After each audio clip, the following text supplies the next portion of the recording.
أشهد أن لا إله إلا الله وحده لا شريك له وأشهد أن محمدا عبده ورسوله أما بعد فأعوذ بالله من الشيطان الرجيم بسم الله الرحمن الرحيم الحمد لله رب العالمين الرحمن الرحيم مالك يوم الدين إياك نعبد وإياك نستعين اهدنا الصراط المستقيم صراط الذين أنعمت عليهم غير المغضوب عليهم ولا الضالين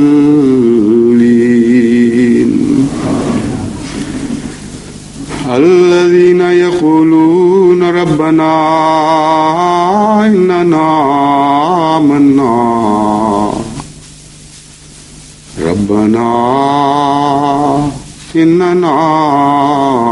آمنا فاغفر لنا ذنوبنا وقنا عذاب النار الصابرين والصادقين والقانتين والمنفقين والمستغفرین بالاسحار۔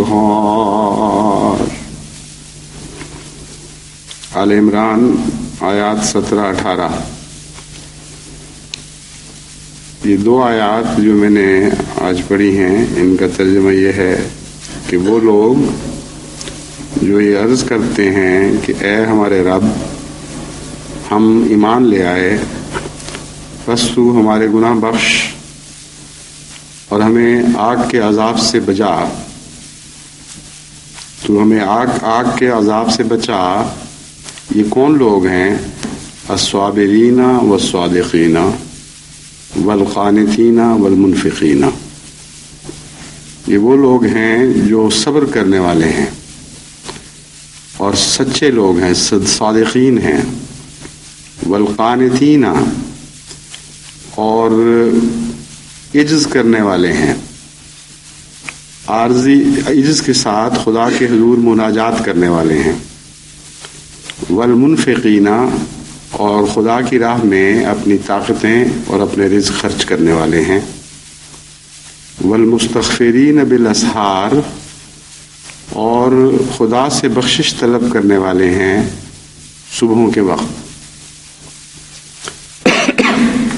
اس آیت میں، ان آیات کریمہ میں بہت سے مضامین بیان ہوئے ہیں، جن میں سے خصوصیت کے ساتھ میں دوسری آیت میں بیان کردہ صفات سے متعلق ابتدا میں کچھ کہوں گا، اس کے بعد استغفار سے متعلق کچھ مزید باتیں ہیں آپ کے سامنے بیان کروں گا۔ صبر اور صداقت اور قنوت اور انفاق فی سبیل اللہ، یہ 4 صفات ہیں جو مومن کی بیان فرمائی گئی ہیں، اور اس کے بعد فرمایا والمستغفرین بالاسحار، اور یہ وہ لوگ ہیں جو صبحوں کے وقت خدا سے بخشش طلب کرتے ہیں۔ سب سے پہلے تو میں صبحوں سے متعلق یہ کہنا چاہتا ہوں کہ بخشش طلب کرنے کے لیے صبح کا ہونا تو ضروری نہیں ہے۔ قرآن کریم سے تو یہ پتہ چلتا ہے کہ ہر وقت استغفار کرنی چاہیے، صبح بھی، شام کو بھی، دن کو بھی، رات کو بھی، اور خصوصیت کے ساتھ راتوں کو اٹھ کر استغفار کرنے کا تو بہت ذکر احادیث میں ملتا ہے۔ حضرت اقدس محمد مصطفیٰ صلی اللہ علیہ وآلہ وسلم کی عبادات کا استغفار سے بہت گہرا تعلق تھا، اور بعض دفعہ بعض صحابہ نے تعجب سے پوچھا بھی کہ یا رسول اللہ، آپ کیوں راتوں کی ایسی کڑی عبادت کرتے ہیں اور ایسا استغفار کرتے ہیں؟ کیا خدا نے آپ کے سب گناہ بخش نہیں دیے؟ تو آپ نے فرمایا کہ ہاں، لیکن کیا میں عبد شکور نہ بنوں؟ کیا میں خدا کا شکر کرنے والا بندہ نہ بنوں؟ اور اس شکر میں استغفار بھی داخل تھا۔ یہ تعجب کی بات ہے کہ استغفار کا جو معنی حضرت اقدس محمد مصطفیٰ صلی اللہ علیہ وآلہ وسلم پر کھولا گیا، اس کا شکر سے بھی گہرا تعلق ہے۔ اس مضمون سے متعلق میں مزید بعد میں کچھ کہوں گا۔ سر دست یہ بتانا چاہتا ہوں کہ یہاں بالاسحار میں ایک بہت ہی لطیف نقطہ پوشیدہ ہے جس کو ہمیں پیش نظر رکھنا چاہیے۔ انسان جس قسم کے خیالات کے ساتھ رات بسر کرتا ہے، صبح اٹھ کر سب سے پہلے وہی خیال اس کے ذہن میں اجاگر ہوتا ہے۔ چنانچہ آپ اگر پریشانیوں کی حالت میں رات بسر کریں، پریشانیوں کے متعلق سوچتے ہوئے، تو آنکھ کھلتے ہی پہلے اسی پریشانی کی طرف ذہن منتقل ہو جاتا ہے۔ آپ کسی دوست کے متعلق سوچتے ہوئے رات بسر کریں تو صبح جب آنکھ کھلتی ہے تو پہلے اس دوست کا خیال آتا ہے۔ کسی خاص سفر کے پیش نظر آپ کے ذہن پر بوجھ ہو، کوئی خاص اور کام ایسا ہو جو غالب آ گیا ہو ذہن پر، تو صبح اٹھتے ہی پہلے ان باتوں کا خیال آتا ہے۔ تو بالاسحار کے متعلق یہاں بھی فرمایا، اور ایک اور جگہ بھی بالاسحار کے ساتھ استغفار کو لگا کر یہ بیان فرمایا گیا ہے کہ خدا کے مومن بندے صرف جاگتے ہوئے ہی استغفار نہیں کرتے، بلکہ سوتے میں بھی استغفار کرتے ہیں۔ اور نیند کی حالت میں بھی ان کے لاشعور میں ہر وقت استغفار کا مضمون گھومتا رہتا ہے. اس لیے جب آنکھ کھلتی ہے تو سب سے پہلے استغفار کا تصور ذہن میں ابھرتا ہے اور وہ استغفار شروع کر دیتے ہیں. بس یہاں اس اثار سے مطلب ہرگز یہ نہیں کہ اللہ کے بندے صبح تو استغفار کرتے ہیں اور باقی سارا وقت دوسرے کاموں میں مشغول رہتے ہیں، یا یوں سمجھیں کہ باقی سارا وقت تو گناہ کرتے رہے اور صبح استغفار کر لیا. اب رہا یہ مضمون کہ الصابرین والصادقین والقانتین والمنفقین کا ذکر پہلے کیوں فرمایا گیا. استغفار کا تعلق انسانی عمل کی ایک کوشش سے ہے. اگر انسانی عمل کی کوشش ساتھ شامل نہ ہو تو استغفار بے معنی اور بے حقیقت ہو جاتا ہے. اس لیے جو یہ کہتے ہیں آمنا فاغفر لنا ذنوبنا، کہ اے ہمارے رب ہم ایمان لے آئے ہیں اس لیے ہمارے گناہ بخش دے، وہ صرف زبان سے یہ نہیں کہتے بلکہ ان کے اعمال یہ ثابت کرتے ہیں کہ ان کی گہری توجہ گناہ بخشوانے کی طرف ہے اور وہ اپنی کمزوریاں دور کرنے کی کوشش کرتے ہیں. چنانچہ وہ صفات حسنہ جن کا استغفار سے گہرا تعلق ہے، جو استغفار کی دعا میں حقیقت بخشتی ہیں، اس کو جسم عطا کرتی ہیں، ٹھوس بنا دیتی ہیں. ٹھوس ان معنوں میں کہ اس کو تصور سے وجود کی دنیا میں اتار دیتی ہیں. وہ صفات حسنہ یہ ہیں کہ صبر کرنے والے ہیں. اور صبر کے معنی یہاں غموں پر اور دکھوں پر صبر نہیں، وہ بھی ہوگا، لیکن اس موقع پر خصوصیت سے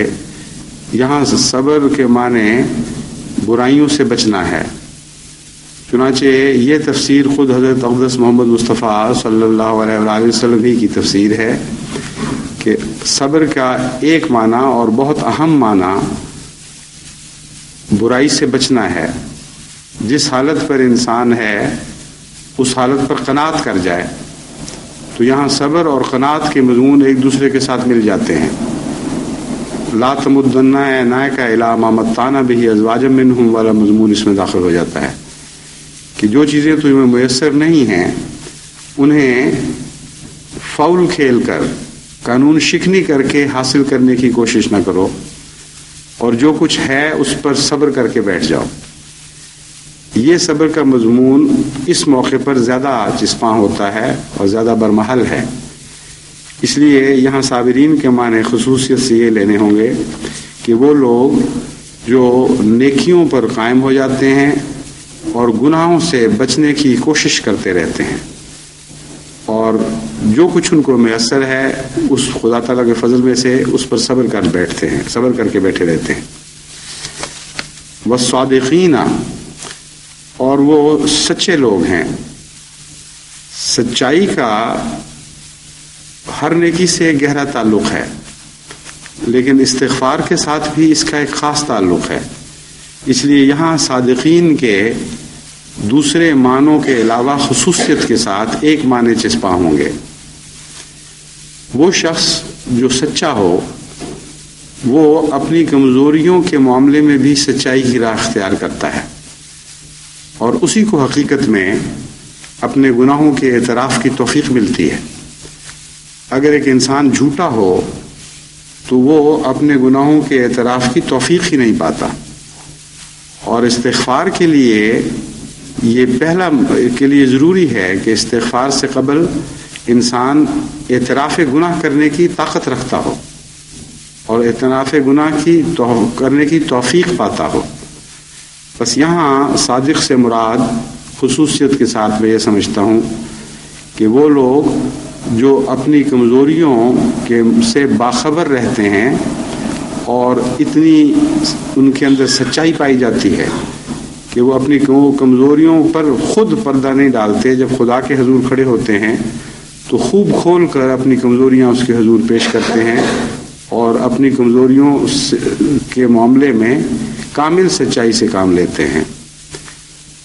اس مضمون کو آپ اچھی طرح سمجھ جائیں تو معلوم ہوگا کہ بہت سے استغفار کرنے والے جو استغفار کے جواب سے محروم رہ جاتے ہیں، اس کی کیا وجہ ہے۔ اس سلسلے میں میں دوبارہ پھر اس مضمون کو اٹھاؤں گا کچھ آگے چل کر، کیونکہ بہت ہی اہمیت رکھنے والا مضمون ہے۔ والقانتین،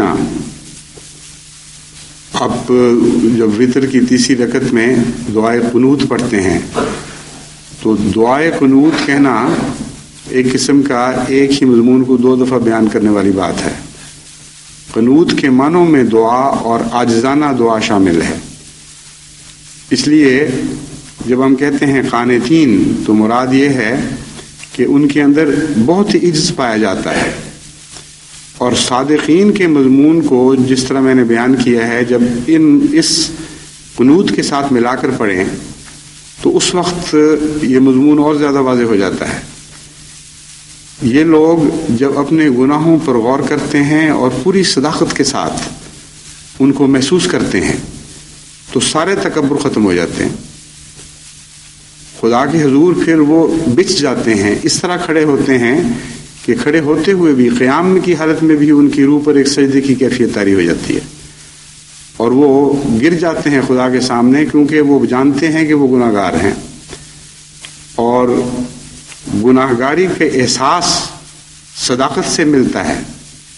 اور اس احساس کے نتیجے میں وہ عجز پیدا ہوتا ہے جو سچا استغفار پیدا کرتا ہے۔ والمنفقین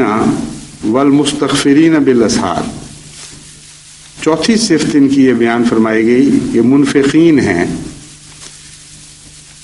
نفاق کا یہاں مضمون اس لیے بیان فرمایا گیا کہ خدا تعالیٰ نے توبہ کے ساتھ خرچ کو شامل کر دیا ہے، اور گناہوں کے کفارے کے طور پر بنی نوع انسان کی بھلائی کو اس میں داخل کر دیا ہے، بنی نوع انسان کی بھلائی کے مضمون کو داخل فرما دیا ہے۔ اس پہلو سے اس میں ایک عجیب شان، اس مضمون میں ایک نئی شان پیدا ہو جاتی ہے اور نئی وسعت پیدا ہو جاتی ہے۔ آپ کو اگر اپنا احساس ہے، جوں جوں وہ احساس بڑھے گا آپ کو آپ کی توجہ استغفار کی طرف مائل ہوگی، لیکن وہ لوگ جو اپنے لیے استغفار چاہتے ہیں، اگر اپنے بھائی کی طرف ان کی نگاہ نہ ہو، اپنے بھائی کے لیے ان کی دل میں ہمدردی نہ ہو، اپنے بھائی کے لیے ان کے لیے دل میں نیک جذبات نہ ہوں، تو ان کے استغفار میں طاقت پیدا نہیں ہو سکتی۔ اس لیے ان کی ایک خاص خوبی یہ بیان فرمائی گئی کہ ان کا فیض عام ہوتا ہے، اور محض خود غرضی کی وجہ سے وہ استغفار نہیں کرتے، بلکہ ان کے احساس کے دائرے میں بنی نوع انسان اور دیگر ذی شعور وجود داخل ہو جاتے ہیں۔ ہر وہ چیز جس میں حص ہے ان کے احساس کے ساتھ متعلق ہو جاتی ہے، اور ان کے دکھ دور کرنے کے لیے خرچ کرتے ہیں۔ یہاں منفقین سے مراد یہ ہے ان کی کمزوریاں دور کرنے کے لیے کوشش کرتے ہیں، ان کے دکھ دور کرنے کی کوشش کرتے ہیں، ان کے دکھ بانٹتے ہیں۔ غریب کا دکھ بانٹنے کا یہ مطلب تو نہیں ہے کہ آپ غریب کے لیے صرف دکھ محسوس کریں۔ غریب کا دکھ بانٹنے کا مطلب یہ ہے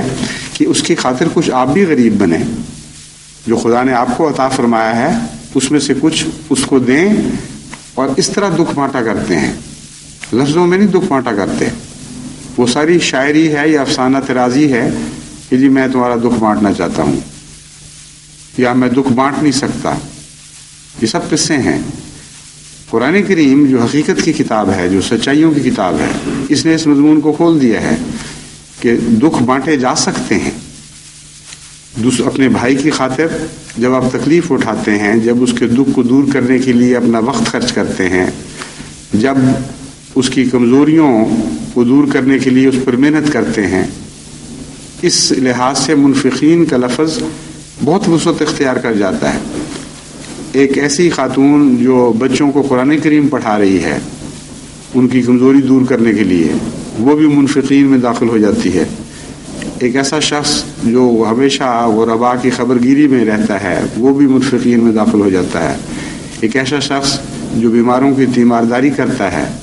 وہ بھی منفقین میں داخل ہو جاتا ہے۔ ایک ایسا ڈاکٹر جو محض فیس کی خاطر نہیں بلکہ تکلیف دور کرنے کی خاطر کسی کی مرض پر محنت کرتا ہے اور اس کے لیے شفا حاصل کرنے کی کوشش کرتا ہے، یعنی اپنے رب سے شفا حاصل کرنے کی کوشش کرتا ہے، ایسا ڈاکٹر بھی منفقین میں داخل ہو جاتا ہے۔ غرض کہ منفقین کا دائرہ بہت وسیع ہے، اور جتنا جتنا یہ دائرہ وسیع ہوگا اتنا اتنا استغفار کے اندر قوت پیدا ہوتی چلی جائے گی۔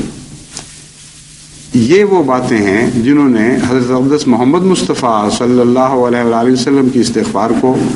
ہر دوسرے انسان کی استغفار سے ایک الگ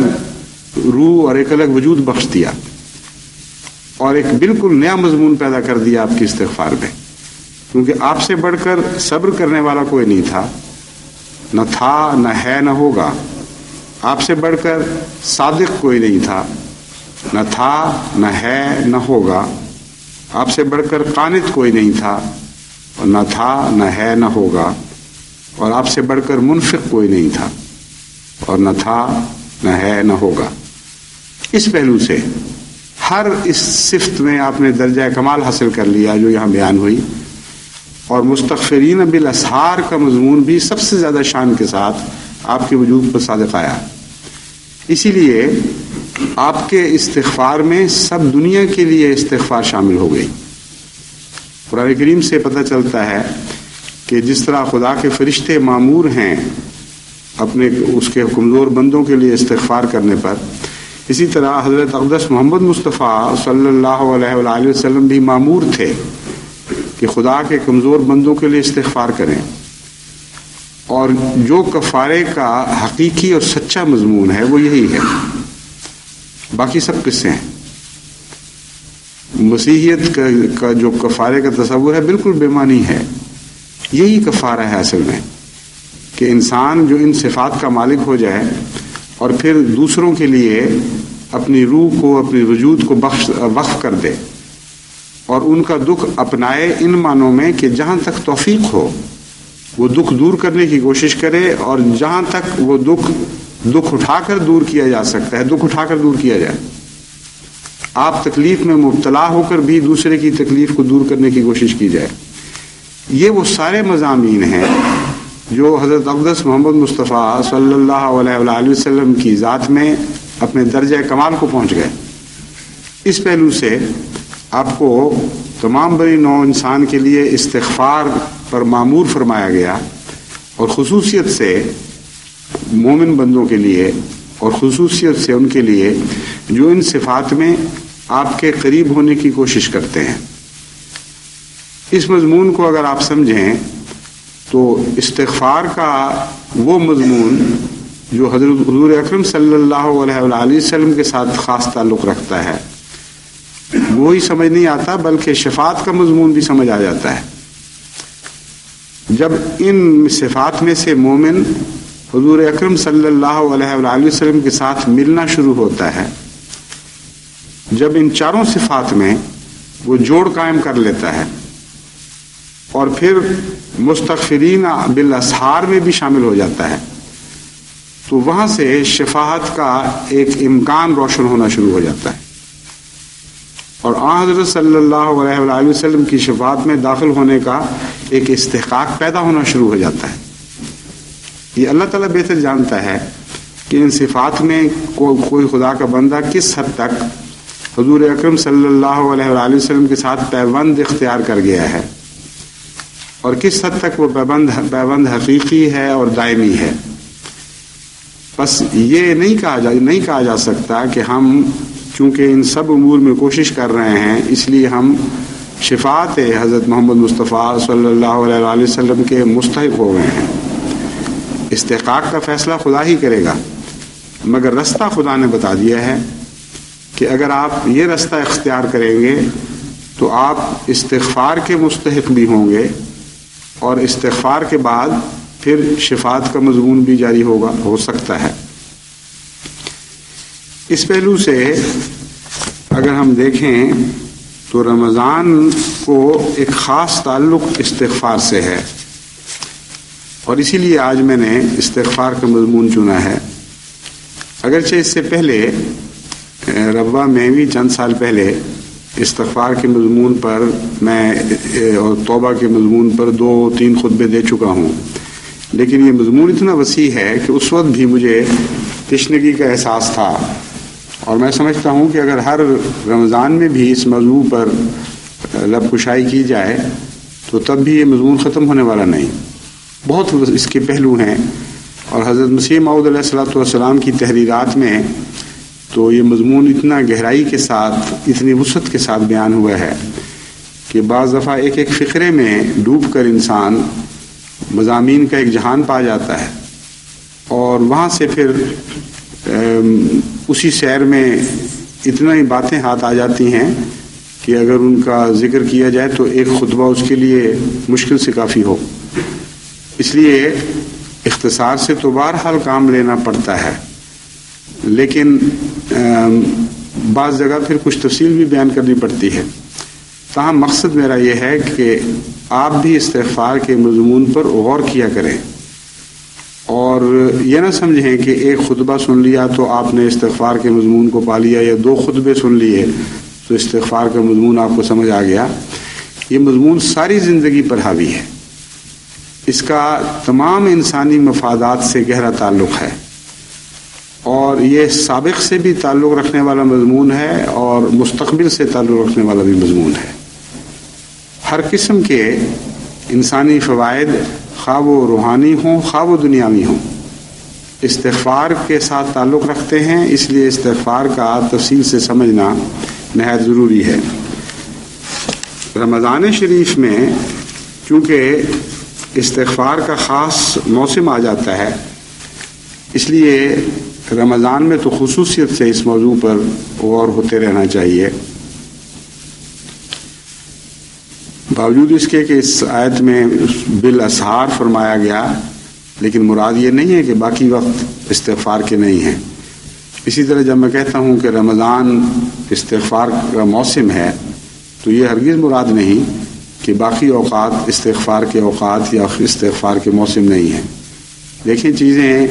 ہر موسم میں اگتی رہتی ہیں اور ہر موسم میں مرتی بھی رہتی ہیں، لیکن پھر بھی بہار کا بھی ایک موسم ہے اور خزاں کا بھی ایک موسم ہے۔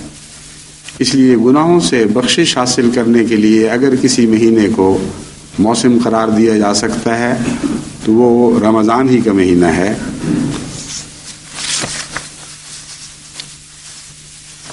میں نے آپ سے یہ گزارش کی تھی کہ صادقین کا جو لفظ ہے وہ بہت اہمیت رکھتا ہے، باقی سب الفاظ بھی بہت اہمیت رکھتے ہیں،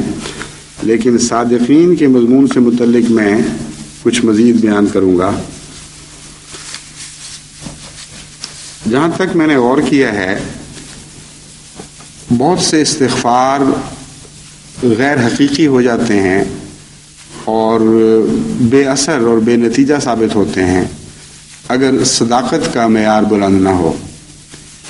اور صداقت کے معیار کے ساتھ ایک روشنی کا مضمون بھی ہے، اور المستغفرین بالاسحار میں اس روشنی کی طرف بھی اشارہ فرمایا گیا ہے جس کا صداقت کے ساتھ تعلق ہے۔ امر واقعہ یہ ہے کہ صداقت اور شعور یہ دونوں ایک دوسرے کے ساتھ گہرا رابطہ رکھتے ہیں، اور شعور کے لیے بھی نئی صبحیں آتی رہتی ہیں، اور بسا اوقات انسان یہ سمجھتا ہے کہ میں باشعور ہوں، لیکن حقیقت میں وہ باشعور نہیں ہوتا، بلکہ اچانک اس کی آنکھ کھلتی ہے تو وہ سمجھتا ہے کہ ایک اور شعور میں داخل ہو گیا، اس کے مقابل پر پہلا شعور گویا نیند کی حالت تھی۔ اس طرح والمستغفرین بالاسحار کا یہ مطلب بنتا ہے کہ وہ صداقت شعار لوگ جو اپنے حالات پر، اپنے گناہوں کے بارے میں، اپنی کمزوریوں کے متعلق غور کرتے رہتے ہیں، ان کے غور کا ماحصل ایک مقام پر نہیں کھڑا رہتا، جو ان کا شعور بیدار ہوتا رہتا ہے، جو خدا تعالیٰ ان کو لطافتوں کی نئی صبحیں عطا فرماتا رہتا ہے، ہر وہ نئی صبح ان کے لیے استغفار کی طرف تو متوجہ کرنے والی ہوتی ہے، کیونکہ ان کو اپنی بعض اور چیزوں کا احساس پیدا ہو جاتا ہے، اپنی بعض اور کمزوریوں کا احساس پیدا ہو جاتا ہے۔ تو یہ وہ صبح ہیں جو خصوصیت کے ساتھ یہاں مراد ہیں۔ اس پہلو سے آپ جب ایک عام انسان کے حالات کا جائزہ لیں تو جیسا کہ حضرت اقدس مسیح موعود علیہ الصلوۃ والسلام کے ایک اقتباس میں بھی یہ مضمون بیان ہوا ہے جس سے میں نے یہ اخذ کیا ہے، آپ کو معلوم ہوگا کہ بہت سے لوگ ایسے ہیں جو گناہ کرتے بھی ہیں تو احساس نہیں ہوتا، اور ان کا شعور اس حد تک مر چکا ہوتا ہے یا غفلت کی حالت میں ہوتا ہے کہ گناہ کرتے کرتے بھی ان کو اس کا احساس نہیں ہوتا۔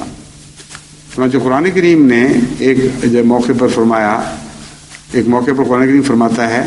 کہ فی جنب اللہ کے پہلو میں گناہ کر رہے ہیں لوگ اور ان کو کوئی خیال نہیں۔ چنانچہ سب سے پہلے جو صبح طلوع ہوتی ہے ایک استغفار کرنے والے پر، وہ اس کی ابتدائی حالت بالکل یعنی جس کو کہنا چاہیے کروڈ حالت ہے، یعنی بعد کی حالتوں کے مقابل پر کثیف ہے، لطافت کا وہ مقام نہیں رکھتی۔ وہ تو گناہ کا احساس ہے جو عام گناہ ہیں عرف عام میں، وہ گناہ جس کو ہم گناہ کبائر کہہ سکتے ہیں یا دوسرے بڑے بڑے گناہ بد اخلاقیاں وغیرہ ایسی جو غیر مذہبی دنیا میں بھی گناہ یا کمزوریاں کہلاتے ہیں، ان کا احساس پیدا ہونا یہ پہلی صبح ہے جو انسان کو نصیب ہو تو وہ استغفار کی طرف مائل ہوتا ہے۔ اس کے بعد ان صبحوں کی پھر کوئی حد نہیں رہتی، اور انسان جوں اپنے نفس میں ڈوبتا چلا جاتا ہے، اپنے حالات کا جائزہ لیتا چلا جاتا ہے، اس کو ہمیشہ اپنی بعض اور کمزوریاں دکھائی دینے لگتی ہیں جو اس کو پہلے نظر نہیں آیا کرتی تھی۔ بڑے بڑے بااخلاق لوگ ہیں جو بہت سی اخلاقی قدروں سے عاری بھی ہوتے ہیں، اور جب دوسرے لوگ ان کو دیکھتے ہیں تو کہتے ہیں کہ دیکھیں کہ یہ کیسا منافق آدمی ہے، بااخلاق ہے، ادھر سے بااخلاق ہے اور ادھر یہ حالت ہے۔ چنانچہ وہ ان کے اخلاق کے دیگر دائروں کو بھی شک کی نگاہ سے دیکھتے ہیں اور اس مضمون کو نہیں سمجھتے کہ بیداری کی حالت ضروری نہیں کہ ہر جگہ ایک جیسی ہو۔ بعض پہلوؤں سے زندگی کے بعض شعبوں میں انسان بیدار ہو جاتا ہے، بعض دوسرے شعبوں میں سویا رہتا ہے اور بیداری نہیں ہوتا۔ چنانچہ بعض دفعہ بعض خواتین اپنے خامندوں کے شکوے کرتی ہیں تو وہ لکھتی ہیں کہ بڑا وہ نیک بنا پھرتا ہے، بڑا بااخلاق سمجھا جاتا ہے، باہر اس کا یہ حال ہے اپنے دوستوں پر فدا اور قربانیاں کرنے والا، اور ادھر یہ حال ہے کہ بیوی کا گلا کاٹتا، بچوں سے ظلم کرتا اور خشونت سے پیش آتا، یہ تو منافق انسان ہے۔ بعض ایسے آدمیوں کا ذکر بھی وہ کرتی ہیں جن کو میں ذاتی طور پر جانتا ہوں، اور جہاں تک خدا تعالیٰ نے مجھے فہم عطا فرمایا ہے میں جانتا ہوں کہ وہ منافق اور جھوٹے بہرحال نہیں۔ اس وقت مجھے سمجھ آتی ہے کہ ان بیچاروں کی بیداری کی حالت جزئی ہے، بعض پہلوؤں سے بیدار ہو گئے ہیں اور ان کو خلق نصیب ہو گیا ہے، اور بعض پہلوؤں سے وہ سوئے ہوئے ہیں ابھی تک، اور کسی دن اچانک وہ جاگ سکتے ہیں اگر دعا کی جائے اور ان کو نصیحت کی جائے تو ہو سکتا ہے کہ اچانک وہ جاگ اٹھیں۔ تو اس پہلو سے قاریہ ہم سب کے لیے ضروری ہے، صرف خدا کے دشمنوں کے لیے نہیں بلکہ ہر انسان کے لیے ضروری ہے۔ الم یان للذین آمنوا، کہ جو قرآن کریم میں بیان ہوا ہے کہ کیا یہ لوگوں کے لیے وقت نہیں آیا کہ وہ اپنے گناہوں کے لیے بیدار ہو جائیں اور محسوس کریں وہ کیا کر رہے ہیں، کس حالت میں ہیں، اور خدا تعالیٰ سے سچی توبہ کریں۔ یہ وہ مضمون ہے جو بعض دفعہ قاریہ کی طرح لوگوں کے دل پر گرتا ہے اور ان کو بیدار کر دیتا ہے۔ قاریہ سے مراد یہی ہے وہ ایسی آواز جو دل ہلا دینے والی ہو، جو خواب غفلت سے جگا دینے والی ہو، دروازے کھٹکھٹانے والی ہو۔ تو بعضوں کی نیند کچی ہوتی ہے، بعضوں کی پکی ہوتی ہے، اور مختلف قسم کی قاریہ ان کو چاہیے۔ بعض قاریہ دکھوں کی صورت میں نازل ہوتی ہیں اور مصائب کی صورت میں نازل ہوتی ہیں، اسی لیے اس وقت بھی ایک موسم آتا ہے استغفار کا اور خصوصیت کے ساتھ اس وقت استغفار کی طرف توجہ پیدا ہوتی ہے۔ تو اصل بات یہ ہے کہ مومن کو ایسی صبحوں کی تلاش میں رہنا چاہیے اور اپنے نفس کے محاسبے کا معیار بلند کرتے رہنا چاہیے۔ اس کا ایک تعلق ایک اور صبح سے بھی ہے جو لطافت طبع کی صبح کہلا سکتی ہے۔ جتنا کسی شخص کی صداقت کا معیار بلند ہو اور اس کی لطافت طبع کی صبح زیادہ روشن ہو، اس حد تک وہ اپنے گناہوں کا جائزہ لینے کی زیادہ اہلیت رکھتا چلا جاتا ہے۔ چنانچہ عام انسان کے گناہوں کے تصور اور ایک عارف باللہ، ایک ولی کے گناہوں کے تصور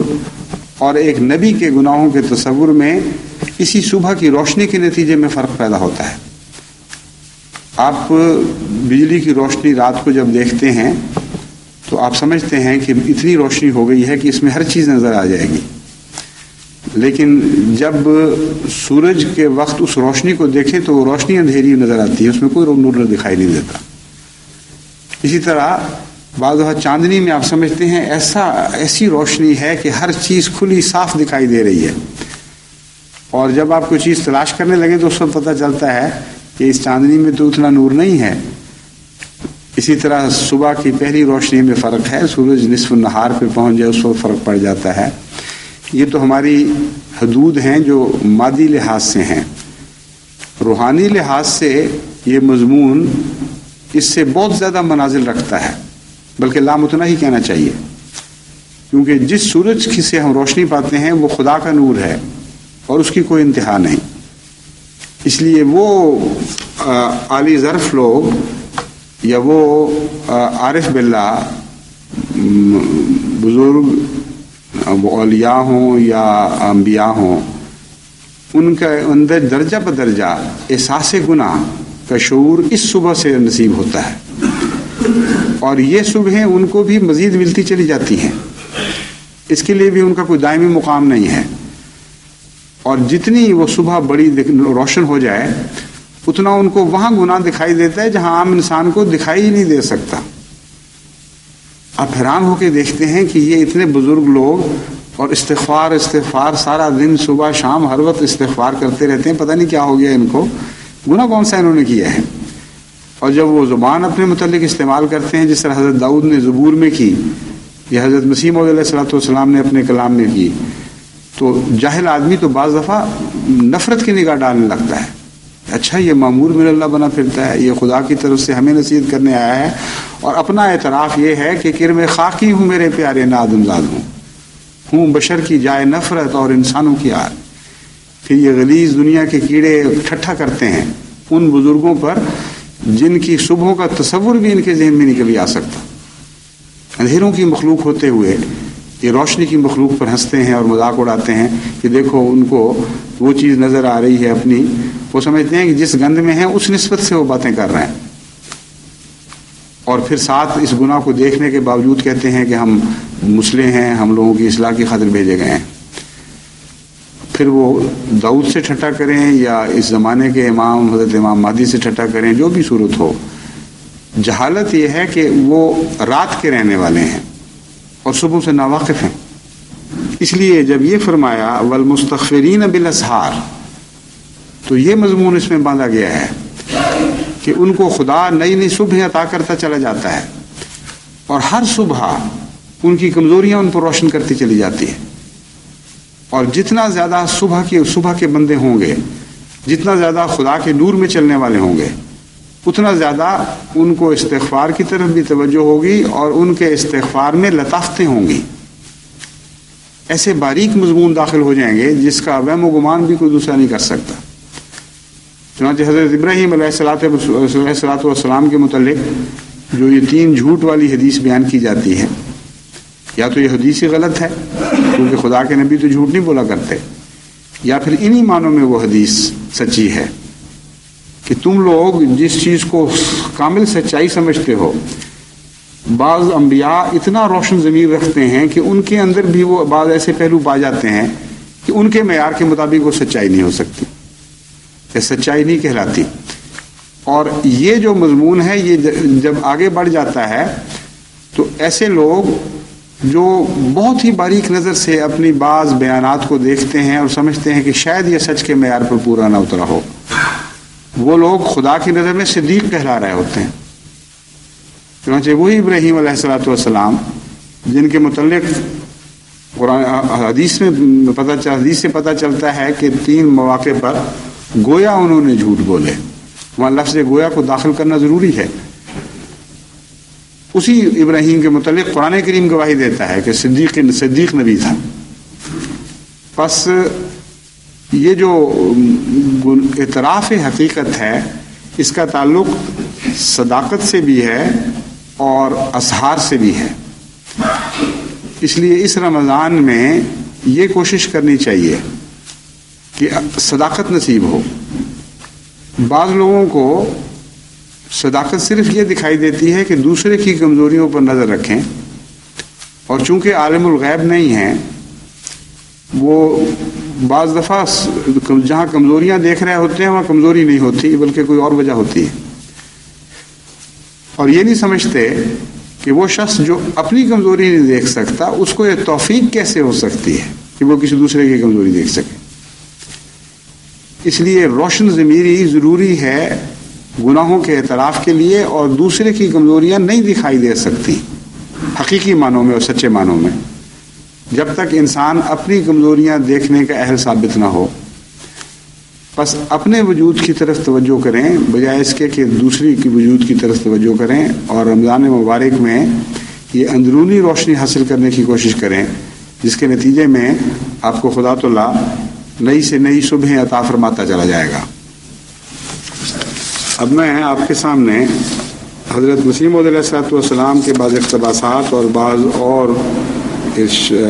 بعض واقعات کی روشنی میں اس موضوع پر کچھ اور روشنی ڈالتا ہوں۔ ہو سکتا ہے اگلا خطبہ بھی اسی مضمون پہ دیا جائے کیونکہ رمضان کا موسم خصوصیت سے استغفار سے تعلق رکھتا ہے۔ حضرت مسیح موعود علیہ السلام فرماتے ہیں کوئی چور یا خونی چوری یا خون کرتا ہے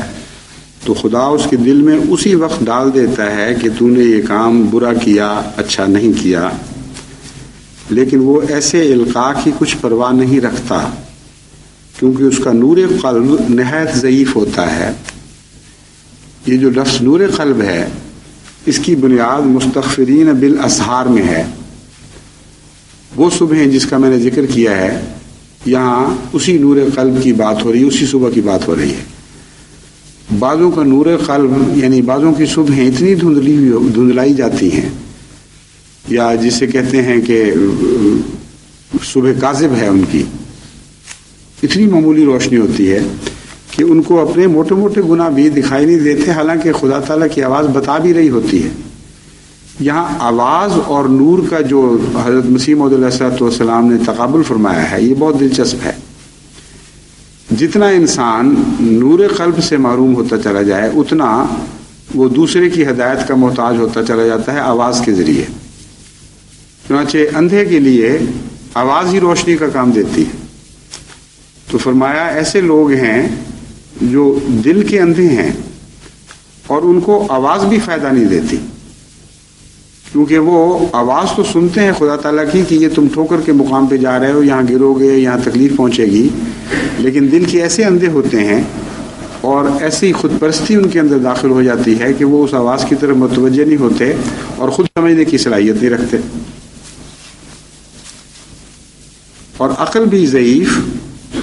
اور آگے لفظ سے پڑھا نہیں جا رہا، قوت بہیمیہ ہے شاید زندگی کی قوت، ہاں عقل بھی ضعیف، یعنی ان کا نور قلب بھی ضعیف ہو جاتا ہے اور عقل بھی ضعیف ہوتی چلی جاتی ہے،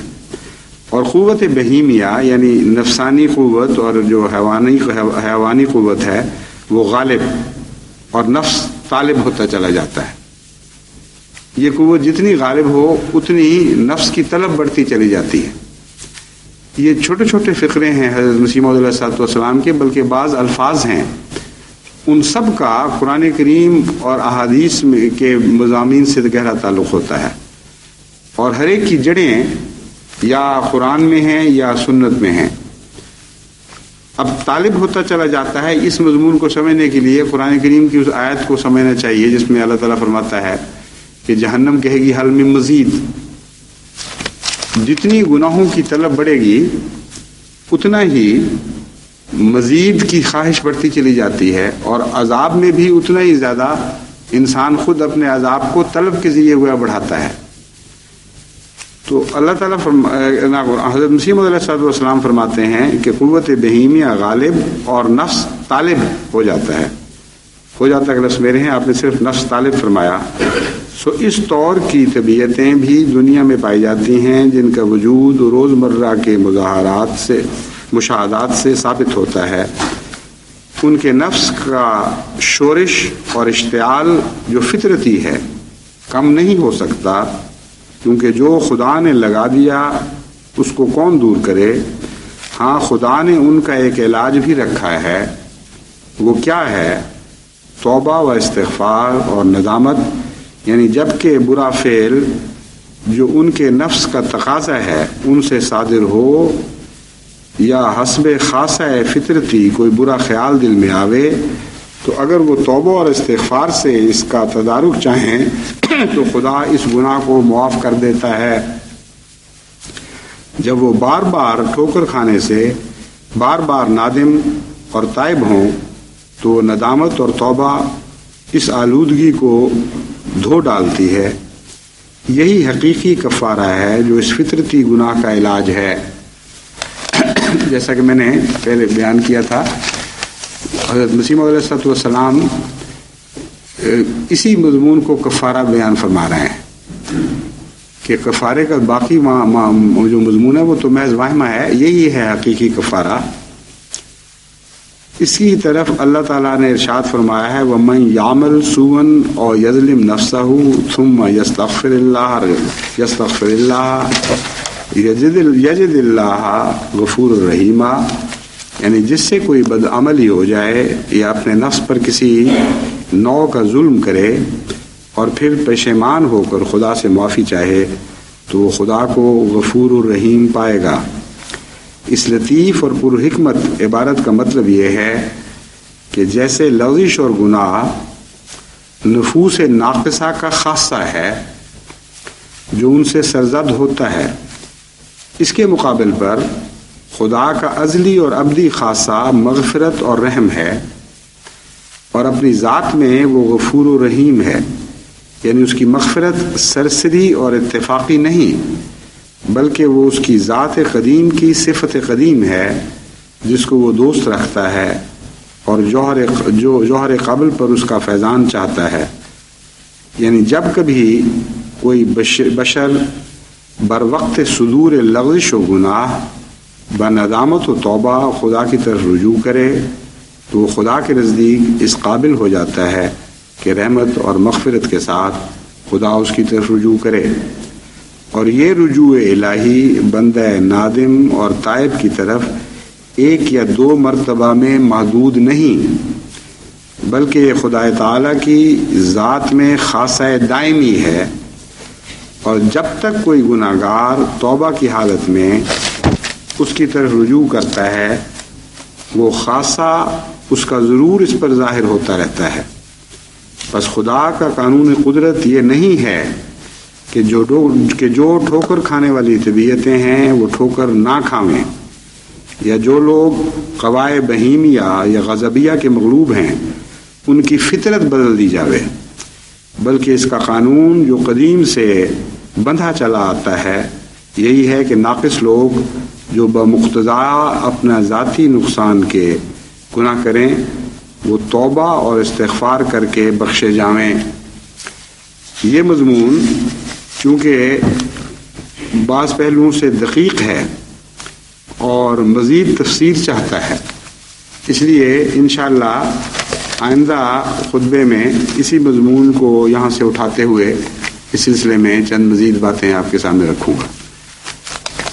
مقصد میرا یہ ہے کہ استغفار کے مضمون کو آپ اچھی طرح سمجھ جائیں کیونکہ جوں آپ استغفار کے مضمون سے واقف ہوتے چلے جائیں گے آپ اس سے استفادے کے زیادہ اہل ہوتے چلے جائیں گے. ورنہ خالی استغفر اللہ کہنے سے ویسے تو خدا مالک ہے، بخش سکتا ہے جب چاہے جس طرح چاہے بخش دے، لیکن ویسا استفادہ نہیں ہو سکتا جیسا کسی چیز کی حقیقت کو سمجھنے سے استفادہ ہو سکتا ہے. مشرق اور مغرب میں جو عظیم الشان ترقیات کا فرق ہے، یہاں تک کہ مشرق کے بعض ممالک کو اب تھرڈ ورلڈ کہا جاتا ہے، وہ یہی فرق ہے کہ یہاں مغرب کے لوگوں نے قانون قدرت کو سمجھنے کی کوشش کی اور خدا تعالیٰ کی مخلوقات کی کنہ کو دریافت کرنے کی جد و جہد کی، اور ڈوبتے چلے گئے مضامین کے اندر، اور ان اجسام کی جو زندگی بھی نہیں رکھتے تھے ان کی بھی عادات دریافت کرنے لگے، جو عادات پھر قوانین کی دریافت پر منتج ہوئیں، اور اسی طرح یہ مضمون بڑھتا چلا گیا. لہذا بہت معمولی چھوٹی چھوٹی چیزیں ہیں جو جب انہوں نے دریافت کر لی تو اس سے غیر معمولی استفادہ کیا. یہ جو آج کل کمپیوٹرز نکلے ہوئے ہیں، یہ جو الیکٹرانکس کا مضمون چل رہا ہے، ہماری دنیا کی اکثر چیزیں اب اس کمپیوٹرز کی اور الیکٹرانکس کی محتاج ہو گئی ہیں. اس میں چھوٹی چھوٹی معلومات ہی ہیں کہ کوئی چیز کس طرح بیہیو کرتی ہے، کس طرح وہ ایک دوسرے کے ساتھ رد عمل دکھاتی ہے. ان چیزوں، ان عادات کو سمجھنے کے نتیجے میں، ان خصلتوں کو سمجھنے کے نتیجے میں کتنی عظیم الشان ترقی ہوئی ہے. بس روحانی ترقیات کے لیے استغفار کے مضمون کو خصوصیت کے ساتھ سمجھنا بڑا ضروری ہے. اس مضمون پر اگر آپ کی گہری نظر ہو تو آپ کو اس سے استفادے کے بہت سے نئے مواقع ہاتھ آ جائیں گے جو پہلے نہیں تھے، اور اس کے نتیجے میں اللہ تعالیٰ کے فضل سے جماعت کی روحانی حالت دن بدن پہلے سے زیادہ اور نمایاں ترقی کرتی چلی جائے گی. اس لیے انشاءاللہ تعالیٰ آئندہ خطبے میں اس کے دوسرے حصے کو بیان کروں گا. اللہ تعالیٰ اس کی توفیق عطا فرمائے.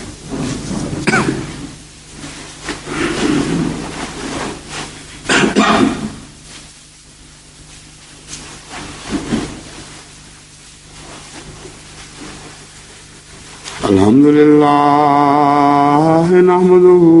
ونستعینه ونستغفره ونؤمن به ونتوکل علیہ ونعوذ باللہ من شرور انفسنا ومن سیئات اعمالنا من یهده اللہ فلا مضل له ومن يضلله فلا هادي له ونشهد أن لا إله إلا الله وحده لا شريك له ونشهد أن محمدا عبده ورسوله. عباد الله رحمكم الله إن الله يأمر بالعدل والإحسان وإيتاء ذي القربى وينهى عن الفحشاء والمنكر والبغي يعظكم لعلكم تذكرون. اذكروا الله يذكركم وادعوه يستجب لكم ولذكر الله أكبر.